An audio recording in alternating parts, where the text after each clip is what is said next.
we're back with another episode of Coffee with April. It's time for another subscription video, and as you guys might have noticed, the setting is a bit different. We're actually in Costa Rica at our partner farm Volcana Sol for the week, looking into the new harvest and make sure that you guys get really tasty coffee in 2020. And we thought it would be a fun thing to actually record the subscription video here. Now, it should be stated that it's not a Costa Rican coffee. I will tell you more about the coffee, but since we have a slightly new brew approach here, we're actually going to kickstart the brew first, and then we're going to talk about the brew and the coffee as we go. So Rasmus, explain to us, what are we actually doing here? Yes. So brewing the Burundi coffee, 20 grams of coarsely ground coffee, about 40 clicks on a Commandante grinder, without the red clicks. Yep. Because we haven't used that before. We don't use the red clicks, yeah. So 20 grams of ground coffee. For 240 grams of water, the water is sitting at 93 degrees Celsius. Total ppm is about 50 as it's from the local spring around here, so very clean. Steep time is about 3 minutes, and then from 3 minutes we plunge down for about 20 seconds. And do that really gently, right? Otherwise we're going to have a lot of leakage and a lot of coffee grounds. We've experienced that earlier here today.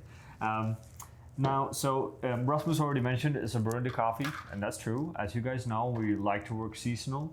Burundi coffees, or this Burundi coffee was harvested late summer last year, which means that it's actually perfectly well to use now. So rather than featuring Kenyan coffees now that are old, we want to feature fresh new crops like Burundi, Rwanda, Ecuador, and so on and so on. We'll talk more about that later on. This specific coffee comes from a producer called Salum Ramadan, and he is one of the few privately he owns one of the few privately owned stations basically in the country. He actually has a few different stations. What we see in Burundi now, which can be discussed whether that's a good or a bad thing, is that we see more or less monopoly, where a few or basically two really large companies are owning all of the stations and the majority of the production here. And this guy is actually doing most of the work that they do completely independent, which is really interesting. We believe these coffees are a bit better than most Burundi coffees that we find.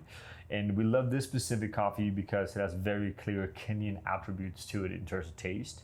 The coffee comes from a station called Mbirizi, a location in the Kayanza Province. Grows up on 1,700 meters, which is fairly high. We do see some higher growing lots in Burundi as well. But it's fair to say that anything above 1,700 is going to be really solid. Altitude matters. We all know this by now. And we here at April, we do tend to always go for coffees that grow slightly higher, right? As a wash processed coffees, washed by default, because that's how we like to do stuff. We keep coffees really clean. We're not necessarily supporting this natural or anaerobic trend that is happening in Burundi, Rwanda, Kenya at the moment. However, that might change in the future, depending on the kind of coffee quality that comes out of it. But overall, a really interesting coffee. What can we expect in terms of taste from this coffee? Super sweet, as always, from most Burundi and Rwanda coffees for that sake. Very sweet coffees, very herbal, in a good way, of course. Slightly less acidic than the other African coffees like Kenya and Ethiopia, but I remember this has some kind of like blood orangey acidity to it, which is very nice. But we'll see now that we brew it. It's about finishing up. Yeah, so blood orange, we have a lot of berries in it as well, which we tend to like, and it's something very, very Kenyan about it. In roast profile, just to kind of walk you guys through it. Again, 15 kilo lowering continuously, that's how we roll. We have a first crack at 9 minutes, 18 seconds. We have a total duration of that crack for 58 seconds, giving us development time ratio or percentage of 9.4%. Again, we're not going to discuss why that number is useless, but it is. And temperature for us, 208.1, which is pretty standard in our filter coffees.